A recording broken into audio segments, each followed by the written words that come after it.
அண்ணா IAS academy சாதனையாளர்களின் சங்கம்.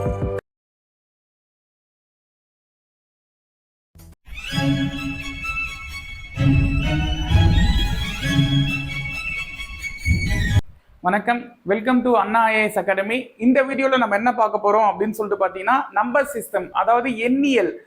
So maths அப்படின்னாலே இங்க இருந்து தான் ஸ்டார்ட் ஆகும். எண்ணும் எழுத்தும் கண்ணெனத்தகும் அப்படின்னு சொல்லுவாங்கல்ல. ஸோ எண்கள் அப்படின்றது தான் நம்ம மேக்ஸ் வந்து ஸ்டார்ட் பண்ணோம். அதுல ஃபர்ஸ்ட் என்னென்ன வகையான எண்கள் இருக்கு அப்படின்னு பார்ப்போம். Number system.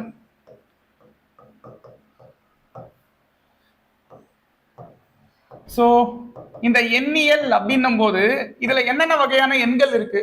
ஸோ இதுல ஃபர்ஸ்ட் நான் என்ன எடுத்துக்கிறேன்னா, நேச்சுரல் நம்பர்ஸ் அப்படின்ற ஒரு கான்செப்டை எடுத்துக்கிறேன். சரிங்களா, நேச்சுரல் நம்பர்ஸ். ஸோ தமிழ்ல இது என்னன்னு சொல்லுவாங்க, இயல் எண்கள். ஓகேங்களா, இயல் எண்கள். இந்த இயல் எண்களுக்கான சிம்பிள் என்ன சார், குறியீடு என்ன அப்படின்னு கேட்டீங்கன்னா, கேபிட்டல் என். ஓகேவா, கேபிட்டல் என். சரிங்க சார், இயல் எண்கள்னா என்ன? நார்மலா தெளிவா புரிஞ்சுங்க. நார்மலா ஒரு நம்பர் கவுண்டிங் எங்க இருந்து ஸ்டார்ட் பண்ணுவோம்? 1ல இருந்து தான் ஸ்டார்ட் பண்ணுவோம். கரெக்டா? சோ 1ல இருந்து ஸ்டார்ட் பண்ணி இன்ஃபினிட்டி வரைக்கும், முடிவிலி வரைக்கும் இருந்தா அதை தான் நம்ம என்னன்னு சொல்லலாம், இயல் எண்கள், நேச்சுரல் நம்பர்ஸ் அப்படின்னு சொல்லலாம். ஓகேவா? சோ நேச்சுரல் நம்பர்ஸுக்கான டெஃபினிஷன் இதுதான். ரெண்டே பாயிண்ட் தான். என்ன? இயல் எண்கள் அப்படின்னா அதுக்கான குறியீடு கேபிட்டல் என். ஓகேவா? சோ அது எங்க இருந்து ஸ்டார்ட் ஆகும்? 1ல இருந்து ஸ்டார்ட் ஆகி இன்ஃபினிட்டி வரைக்கும் இருக்கும். இது second point. So next one, whole numbers, முழு எண்கள்.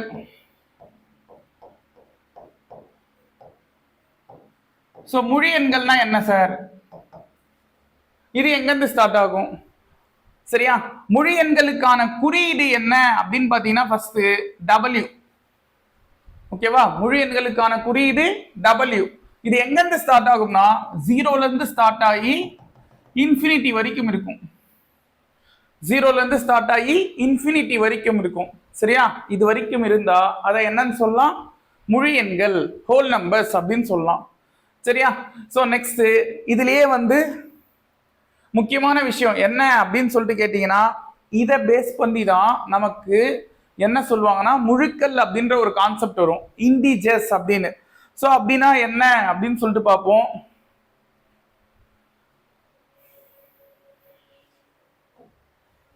பாருங்க, இண்டிஜர்ஸ்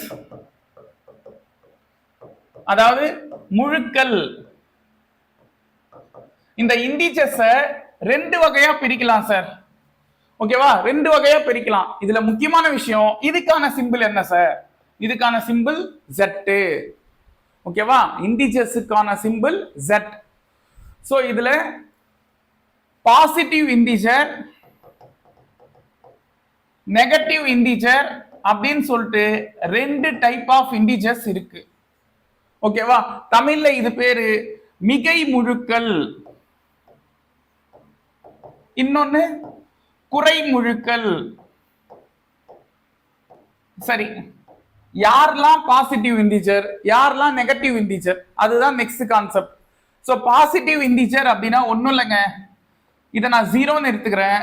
சோ இந்த சைடு -1, -2, -3 எது வரைக்கும் எழுதலாம்? மைனஸ் இன்ஃபினிட்டி வரைக்கும் எழுதலாமா?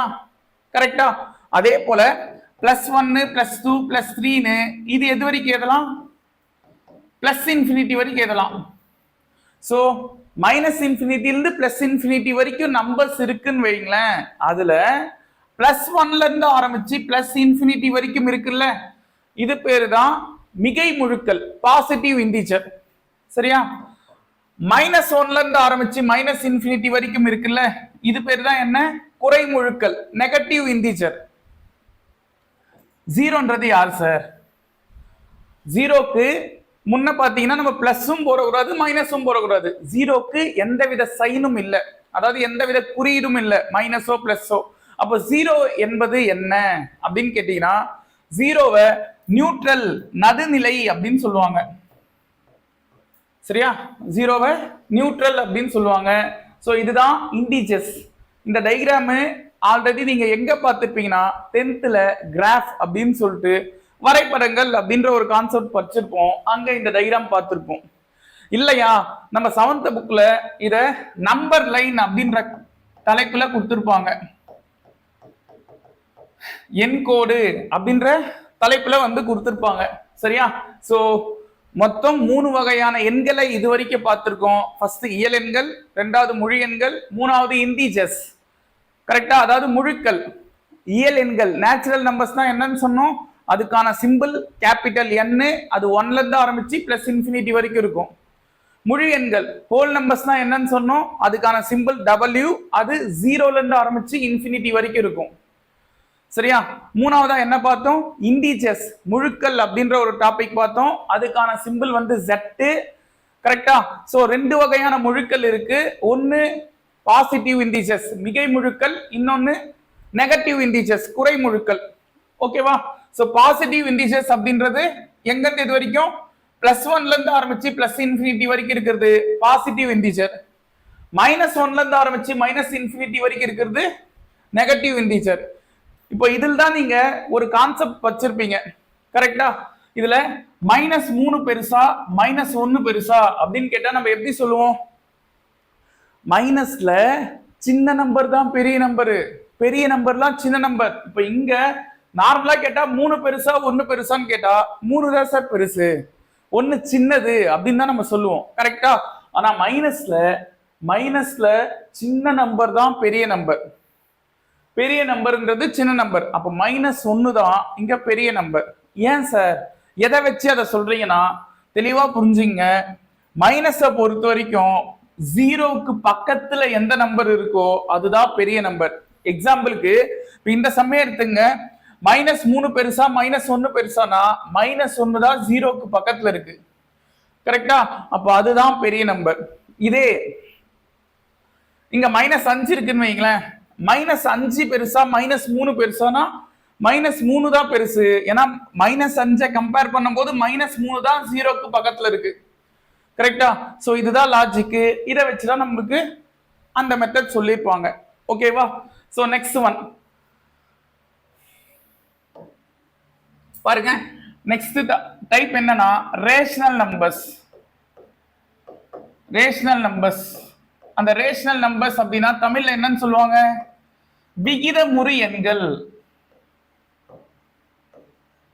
அப்படின்னா என்ன சார்? ஃபர்ஸ்ட் விகிதமுறு எண்களுக்கான குறியீடு என்ன? சோ சிம்பிள் என்னன்னா Q, அதாவது கோஷன்ட் அப்படின்ற பேர்ல இருந்து தான் ரேஷனல் நம்பர் அப்படின்னு சொல்லியிருப்பாங்க கான்செப்ட். சரியா? சோ அதனால அந்த கோஷன்ட்டுக்காக நம்ம என்னன்னு சொல்றோம், இத பாருங்க P/Q அப்படின்ற ஃபார்முலா. இதுல Q நாட் ஈக்குவல் டு 0வாக இருந்தால் அதுதான் விகிதமுறு எண்களுக்கான பொது வடிவம். நல்லா புரிஞ்சுங்க. General term of a rational number என்ன அப்படின்னு கேட்டாங்கன்னா P/Q, Q not equal to 0.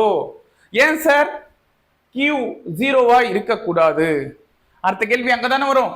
ஏன் Q 0வா இருக்கக்கூடாது? சப்போஸ் Q வந்து 0வா இருந்தா அங்க என்ன ஆகும்? P/0ன்னு வருமா? தெளிவா தெரிஞ்சுங்க. எந்த நம்பர்னா மேல இருக்கட்டும், கீழே 0 வந்தா அதுக்கான மதிப்பு இன்ஃபினிட்டி. சரியா? நான் அன்டிஃபைன்ட். ஓகேவா? இன்ஃபினிட்டின்னு சொல்லலாம், இல்ல அன்டிஃபைன்ட் அப்படின்னு சொல்லலாம். தமிழ்ல வரையறுக்கப்படவில்லை அப்படின்னு கொடுத்திருப்பாங்க, இல்லனா முடிவிலி அப்படின்னு சொல்லியிருப்பாங்க. சரியா? தெளிவா தெரிஞ்சுங்க. மேல எந்த நம்பர்னா வரட்டும், 1947 கூட வரட்டும், கீழே 0 வந்தா அதுக்கான மதிப்பு இன்ஃபினிட்டி. சரிங்க சார், மேல 0 வருது சார், கீழே ஏதோ ஒரு நம்பர் வருது சார், இப்ப இதுக்கான மதிப்பு என்ன சார்? இதுக்கான மதிப்பு 0. சோ மேல 0 வந்தா 0, கீழே 0 வந்தா இன்ஃபினிட்டி. இதுதான் லாஜிக். சோ அது பிரகாரம் இங்க நான் Q-வை 0ன்னு போட்டேன்னா இதுக்கு மதிப்பே கண்டுபிடிக்க முடியாது. கரெக்டா? வரையறுக்கப்படவில்லை அப்படின்னு சொல்லுவேன், அன்டிஃபைன்ட் அப்படின்னு. சோ அதனாலதான் அவங்க என்ன கண்டிஷன் சொல்லிட்டாங்க, P/Q அப்படின்றது தான் இதுக்கான ஃபார்முலா. அதுல Q கண்டிப்பா என்னவா இருக்காது, 0வா இருக்காது அப்படின்னு சொல்லிட்டாங்க. ஓகேவா? சோ இதுலயே முக்கியமான விஷயம், Pனா யாரு சார், Qனா யாரு சார், இது ரெண்டுமே நம்ம படிச்சிருப்போம். கரெக்டா? P அப்படின்றது அந்த இடத்துக்கு என்ன பேரு, நியூமிரேட்டர் அப்படின்னு படிப்போம். Qக்கு டினாமினேட்டர். கரெக்டா? சோ மேல இருக்கிற நம்பருக்கு என்ன பேர்ப்பா, தொகுதி. கீழே இருக்கிற நம்பருக்கு பகுதி. இதெல்லாம் தெரியும்னு நினைக்கிறேன். சோ சின்ன வயசுல கூட இந்த ஸ்கூல்ல தமிழ் மீடியம் பசங்களுக்கு சொல்லியிருப்பாங்க, மேல இருக்கிற நம்பரை தொகுதி அப்படின்னா தொப்பின்னு ஞாபகம் வச்சுங்க. தொப்பி தலைக்கு மேல இருக்கும், அப்ப மேல இருக்கிற நம்பருக்கு தொகுதின்னு பேரு. கரெக்டா? சோ அதே போல பகுதி அப்படின்னா பாதம்னு ஞாபகம் வச்சுங்க. பாதம் காலுக்கு அடியில இருக்கும், அப்ப கீழே இருக்கிற நம்பருக்கு பகுதின்னு பேரு. சரியா? சோ அதை வச்சு இது தொகுதி, இது பகுதின்னு எடுத்துக்கலாமா? கரெக்டா? சோ இததான் நம்ம என்னன்னு சொல்லுவோம், ரேஷனல் நம்பர்ஸ் அப்படின்னு. கரெக்டா? தெளிவா புரிஞ்சுங்க. இங்க இருந்து ஒரு சில பாயிண்ட் சொல்லலாம். என்னன்னா,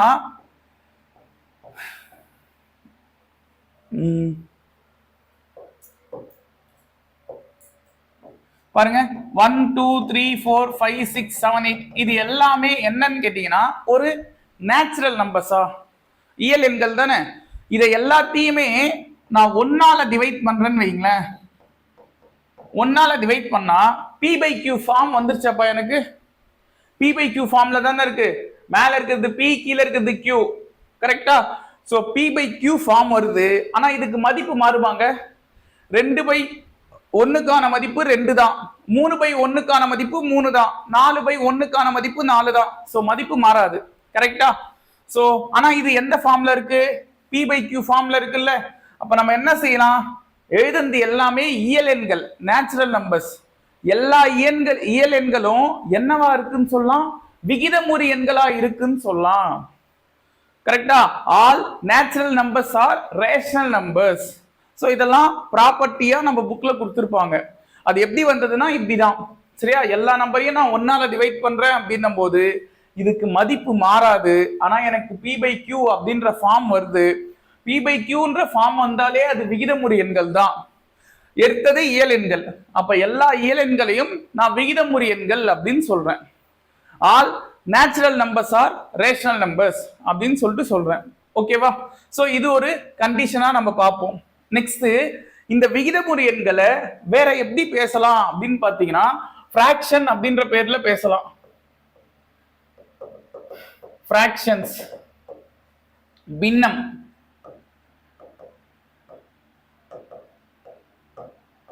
சோ இதுவும் நம்ம சின்ன வயசுல படிச்ச சேம் அதே கான்செப்ட் தான். நான் இப்போ உங்களுக்கு ஞாபகத்தை படுத்த போறேன்.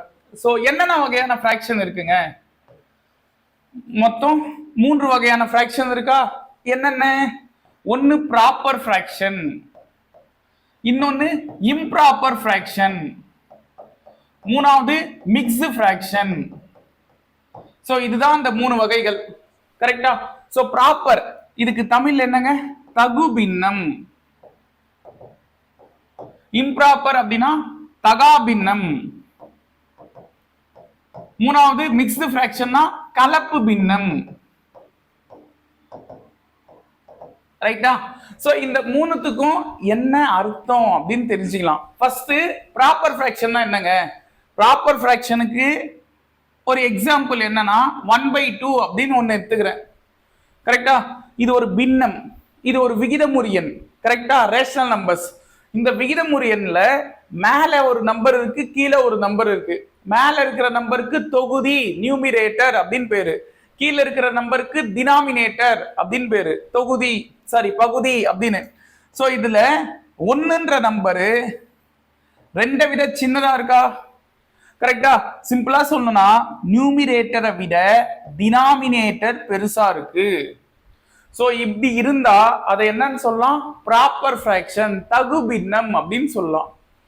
புரியுதா? 2 கண்டிஷன் தாங்க தகு பின்னத்துக்கு. என்னென்ன கண்டிஷனு? 1, மேல இருக்கிற நம்பரு கீழே இருக்கிற நம்பரை விட சின்னதா இருக்கணும், ஃபர்ஸ்ட் கண்டிஷன். அதாவது தொகுதி பகுதியை விட சின்னதா இருக்கணும். அதுதான் இங்க எழுதியிருப்பேன். நியூமிரேட்டர் வந்து டினாமினேட்டரை விட சின்னதா இருக்கணும். சரியா? எல்லாம் ஒரே விஷயம் தான். ரெண்டாவது பாயிண்ட் என்னன்னா, இதை நான் சிம்பிளிஃபை பண்றேன், சுருக்குறேன் அப்படின்னா எனக்கு கிடைக்கிற ஆன்சர் ஒன்னை விட கம்மியா இருக்கும், ஒன்னை விட குறைவு. ஒண்ணு இல்லைங்க, 1/2க்கு என்னங்க ஆன்சரு? 0.5. கரெக்டா? 0.5. அந்த 0.5 அப்படின்றது ஒன்னை விட சின்னது தானே, அரை.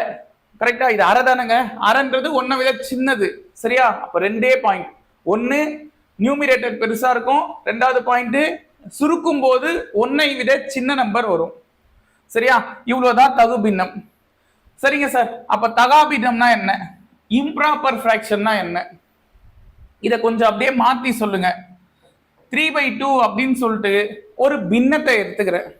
இந்த பின்னத்துல மேல இருக்கிற நம்பர் பெருசா இருக்கு, கீழே இருக்கிற நம்பர் சின்னதா இருக்கு. அதாவது நியூமிரேட்டரு டினாமினேட்டரை விட பெருசா இருக்கு. கரெக்டா? தமிழ்ல சொல்லணும்னா தொகுதி பகுதியை விட பெருசா இருக்கு. இப்படி இருந்தா அது பேரு தகா பின்னம், இம்ப்ராப்பர் ஃபிராக்ஷன். ஓகேவா? இந்த இம்ப்ராப்பர் ஃபிராக்ஷன்ல இதுல ரெண்டாவது பாயிண்ட் என்ன தெரியுமா, இத சுருக்கும் போது எனக்கு கிடைக்கிற ஆன்சரு ஒன்னை விட அதிகமா இருக்கும். இத சுருக்குனா 1.5. ஆமா தானுங்க, 3ல பாதி 1.5. ஸோ 1.5 வரும், அது ஒன்னை விட அதிகம் தானே. ஸோ ரெண்டே பாயிண்ட் தான். இது தெரிஞ்சா தகா பின்னமும் ஓவர். மூணாவது கலப்பு பின்னம், மிக்ஸ்டு ஃபிராக்ஷன். மிக்ஸ்டு ஃபிராக்ஷன்னா என்ன சார்? ஞாபகம் வச்சுங்க, ஒரு ஹோல் நம்பரும் ஒரு ப்ராப்பர் ஃபிராக்ஷனும் சேர்ந்தது தான் மிக்ஸ்டு ஃபிராக்ஷன். சரியா? ஒரு முழு எண்ணும் ஒரு தகு பின்னமும் சேர்ந்தது தான் ஒரு கலப்பு பின்னம். சரியா? அந்த முழு எண் அப்படின்றது நான் ஏதோ ஒரு நம்பர் எடுத்துக்கிறேன். சரியா? தகு பின்னம்ன்றது மேல சின்ன நம்பரு, கீழே பெரிய நம்பர், இந்த மாதிரி இருக்கணும். சரியா? சோ இதை தான் நம்ம என்னன்னு சொல்லுவோம், கலப்பு பின்னம், மிக்ஸ்டு ஃபிராக்ஷன் அப்படின்னு சொல்லுவோம். சரியா?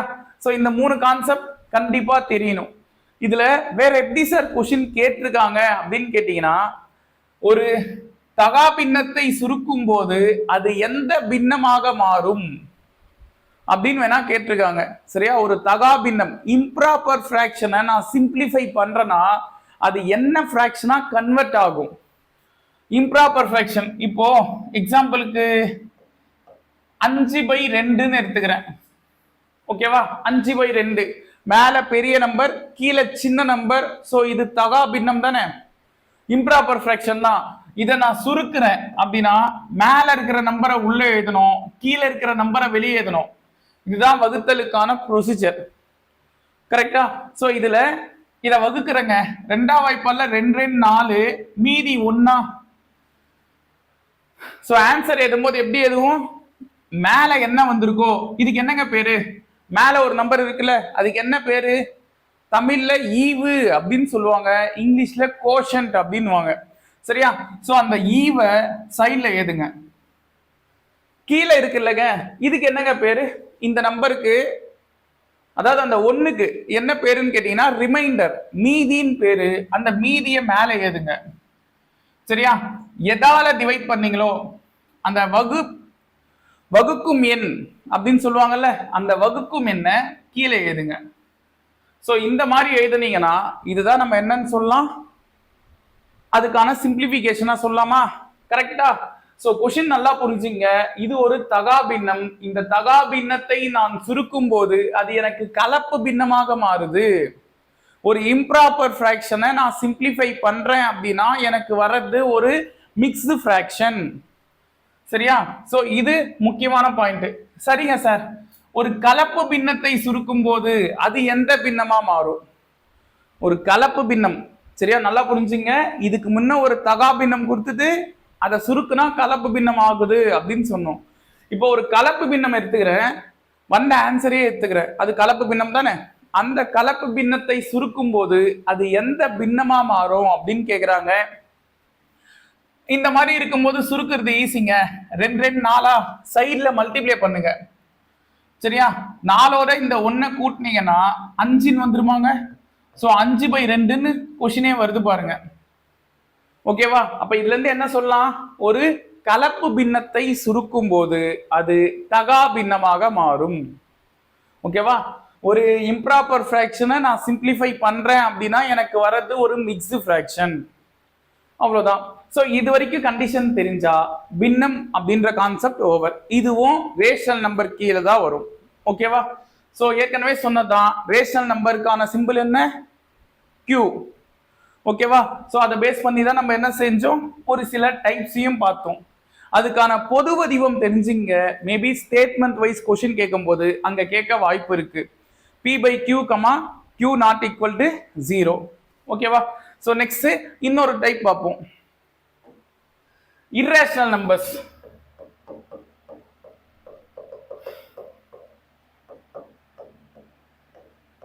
irrational numbers விகிதமுறா எண்கள்.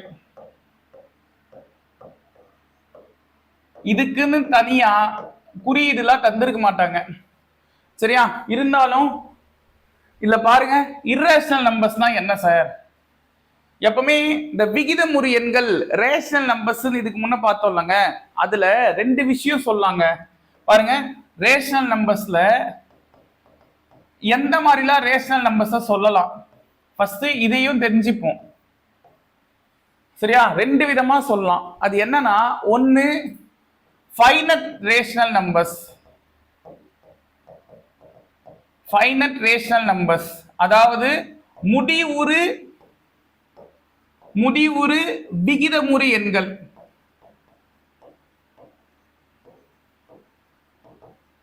சரியா? முடிவுறு விகிதமுறு எண்கள். அந்த விகிதமுறு எண்களை முடிவுறு விகிதமுறு எண்கள் அப்படின்னு சொல்லலாம்.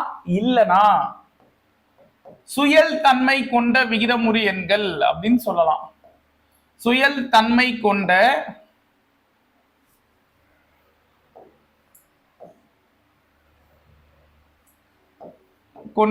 விகிதமுறு எண்கள் அப்படின்னு சொல்லலாம். சரி, இங்கிலீஷ்ல ரெக்வரிங் ரேஷனல் நம்பர்ஸ் அப்படின்னு சொல்லுவாங்க. சரியா? ரெக்வரிங் ரேஷனல் நம்பர்ஸ்.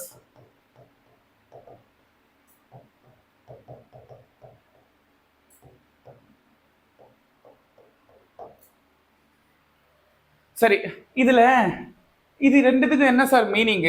அது தெரியணும்ல. என்ன மீனிங்? Finite rational numbers. இப்போ எக்ஸாம்பிளுக்கு நான் என்ன செய்யறேன்னா, ரேஷனல் நம்பரா ஏதோ ஒரு நம்பர் எடுத்துக்கிறேன்பா, 5/2 இதே எடுத்துக்கிறேன். இல்லைன்னா இன்னும் ஈஸியா போடணும்னா 10/2ன்னு எடுத்துக்கிறேன். சரியா? இதை வகுக்கிறேன்னா எப்படிங்க வகுக்கலாம்? 2ஆம் வாய்ப்பாடுல 2 5 10 மீதி 0ன்னு வந்துருச்சா? சோ இதுக்கு மேல இந்த செம்ம போட முடியாது. பாத்தியா? அவ்வளவுதான், இங்கே முடிஞ்சிருச்சு இல்ல. சோ இந்த மாதிரி வந்தா அது பேரு முடிவுறு விகிதமுறு எண்கள். இது ஒரு விகிதமுறு எண் தானே. மேல ஒரு நம்பர் கீழே ஒரு நம்பர் வந்திருக்கா, P/Q ஃபார்மேட்ல இருக்கா. சோ அப்படி இருந்தா இது ஒரு விகிதமுறு எண்கள். அந்த விகிதமுறு எண்களை சார் இங்க முடிஞ்சிருக்குல்ல, 0 முடிஞ்சிச்சு இல்ல, இதுக்கு மேல அதை டிவைட் பண்ண முடியாது இல்ல. சோ இந்த மாதிரி வந்தா அது பேரு முடிவுறு விகிதமுறு எண்கள், ஃபைனட் ரேஷனல் நம்பர்ஸ். சரியா? சப்போஸ் இதே விஷயத்த 10/2க்கு பதிலா 10/3ஆல வகுக்கிறேன்னு வைங்களேன். 10/3ஆல வகுக்கிறேன்னா இப்ப என்னங்க ஆகும்? 10 3ஆல டிவைட் பண்ணா 3 3s are 9, ரிமைண்டர் 1. இந்த 1க்காக பாயிண்ட் வச்சு 0 சேர்க்கிறேன்னா அகைன் 3 முறை 9, மீதி 1. கரெக்டா? ஏற்கனவே பாயிண்ட் வச்சனால 0 சேர்த்துக்கிறேன், அகைன் 3 முறை 9, மீதி 1. ஸோ ஆன்சரு மறுபடியும் நீங்க 0 சேர்க்க மேல ஒரு 3 ஆட் ஆகினே இருக்கும். ஸோ 3.333 இப்படி போயிட்டே இருக்கா.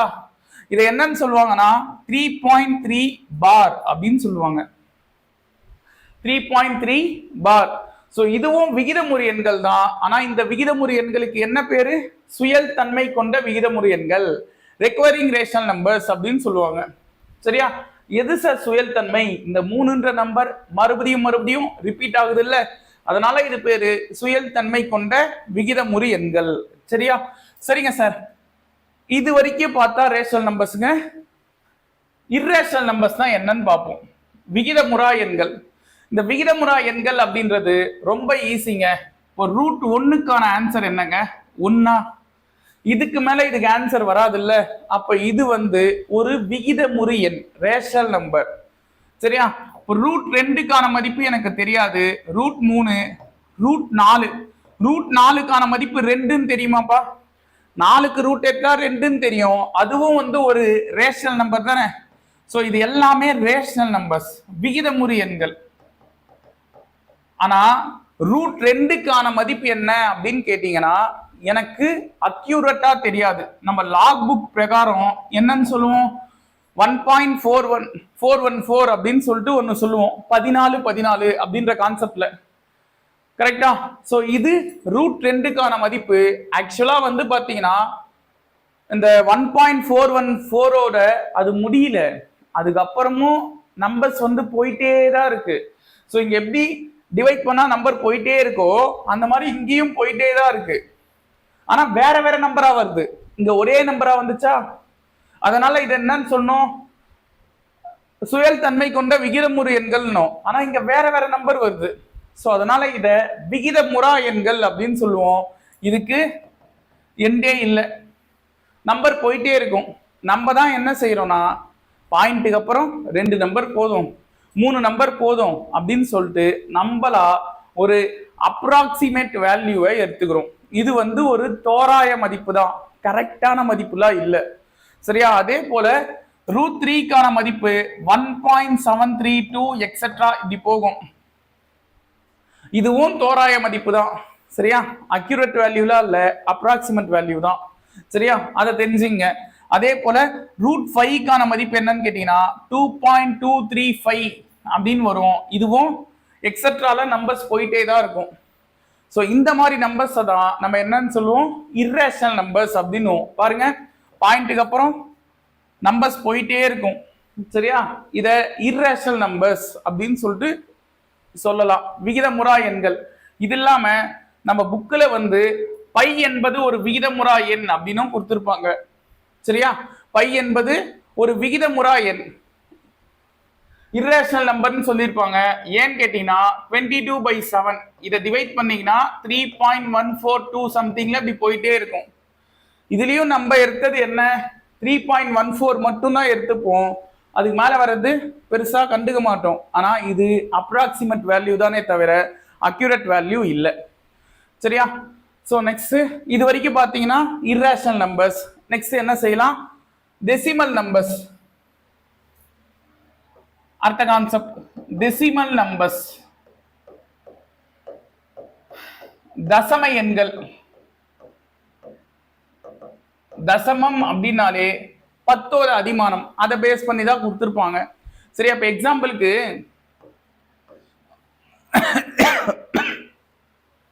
பாருங்க 2.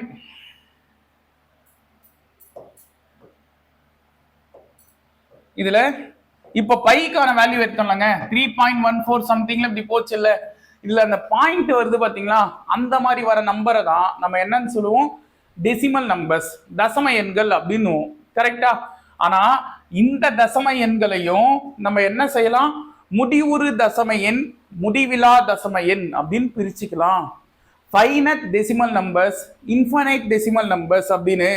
ஸோ ஃபைனட் டெசிமல் நம்பர்ஸ்ல தான் உனக்கு யார் வருவாங்கன்னா இப்போ 0.3. இந்த 0.3ன்றது ஒரு டெசிமல் நம்பர், தசம எண்.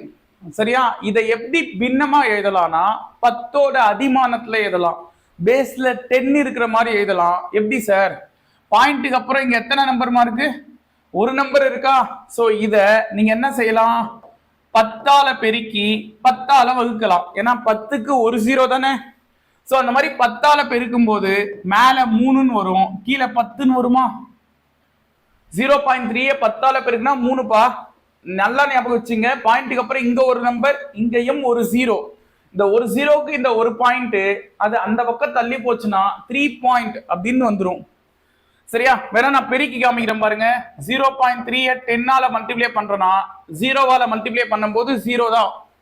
1ஆல மல்டிப்ளை பண்ணும்போது ஒரு 3 3, ஒரு 0 0. ஸோ 0 3 0 இப்படி வருதா. பாயிண்ட்டுக்கு அப்புறம் எத்தனை நம்பர் இருக்கு, ஒரே நம்பர். அந்த ஒரு நம்பர் கடைசியிலிருந்து ஒரு நம்பர் தள்ளி புள்ளி வைங்க. பாயிண்ட்டுக்கு அப்புறம் ஒரு நம்பர்ப்பா, இந்த ஒரு நம்பரை கடைசியில இருந்து ஒரு நம்பர் தள்ளி புள்ளி வச்சீங்கன்னா 3.0 வருதா, அதை தான் நான் 3 எடுத்திருக்கேன். கீழே அந்த 10 அப்படியே வச்சுக்கிறேன். சோ ஒரு தசம எண்ணை நான் 10 அதிமானமா பின்னமா சொல்லலாம். சரியா? 10 தான் கீழே பேஸ்ல வர மாதிரி வரும். இது ஃபைனட். ஓகேவா? முடிவுறு தசம எண். எக்ஸாம்பிளுக்கு இப்போ 0.33 இருக்குன்னு வைங்களேன். 0.33. இப்போ இத எப்படி சொல்லலாம்? பாயிண்ட்டுக்கு அப்புறம் 2 நம்பர் இருக்காப்பா, அப்போ 2 நம்பர் தள்ளின்னும் போது 33 கீழே ஒரு 0 இல்ல 2 0 சேர்த்துக்கிறோம். ஏன்னா இங்க 2 நம்பர்ல, சோ 2 0 தள்ளி எழுதணும். அப்போ 33/100ன்னு சொல்லலாமா? இது அவ்வளவுதான். இதெல்லாம் முடிவுறு டெசிமல் நம்பர்ஸ், அதாவது முடிவுறு தசம எண். சேர்த்து சொல்றேன்னா முடிவுறு தசம எண். ஓகேவா? Finite decimal numbers. இதே சப்போஸ் இதே கொஸ்டின்ல 0.3 பார் இப்படி கொடுத்துட்டு இதை விகித முறை எண்ணா மாத்துங்க, P/Q வடிவத்துல எழுதுங்க அப்படின்லாம் ப்ரீவியஸ் இயர்ல கொஸ்டின் கேட்டிருக்காங்க. ஸோ இந்த மாதிரி சம் வரும்போதுதான் இதை நம்ம என்னன்னு சொல்லலாம்? 0.333 இப்படி போகுமா? இதை வச்சு நம்ம என்ன செய்வோம்னா சம் சால்வ் பண்ணுவோம். அது சிம்பிளிஃபிகேஷன் அப்படின்ற டாபிக்ல வரும், சுருக்குகளை. அது வரும்போது நான் இந்த சம்மை எக்ஸ்பிளைன் பண்ணிட்டு போறேன். இதுவும் வந்து ஒரு டைப்பா இருக்கும். இப்போதைக்கு அந்த இன்ட்ரோல அதுக்கான மீனிங் என்னன்னு மட்டும் தெரிஞ்சுங்க. ஸோ இன்ஃபனைட் அப்படின்னும் போது இங்க என்ன ஆகும்? 3ன்ற நம்பருக்கு மேல கோடு போட்டா என்னங்க அர்த்தம்? அந்த நம்பரு எத்தனை முறைலாம் இல்ல, ரிப்பீட் ஆகிட்டே இருக்குன்னு அர்த்தம். சரியா? அப்படி ரிப்பீட் ஆகிட்டே இருக்குன்னா எண்ட் இல்லைல்ல அதுக்கு. ஸோ அதனால இன்ஃபினைட் டெசிமல் நம்பர்ஸ் அப்படின்னு சொல்லலாம். ஸோ இந்த மாதிரி நம்பர்ஸை தான் நம்ம என்னன்னு செய்ய போறோம்? சம் சால்வ் பண்ணி போடுவோம். சரியா? இதை பேஸ் பண்ணி கொஸ்டின் கேட்டிருக்காங்க. அதே போல 0.33 பாரு 9.467ல 67க்கு மட்டும் பார் வந்தா என்ன ஆன்சர் வரும்? இந்த மாதிரிலாம் சம் கேட்டிருக்காங்க. இதெல்லாம் சிம்பிளிஃபிகேஷன், சுருக்குக அப்படின்ற டாபிக்ல டீப்பாவே பார்ப்போம். சரியா? இப்போதைக்கு என்னென்ன படிக்க போறோம் மேக்ஸ்ல அப்படின்ற அந்த எண்களை பேஸ் பண்ண கான்செப்ட் மட்டும் தெரிஞ்சுங்க. ஓகேவா? So next one,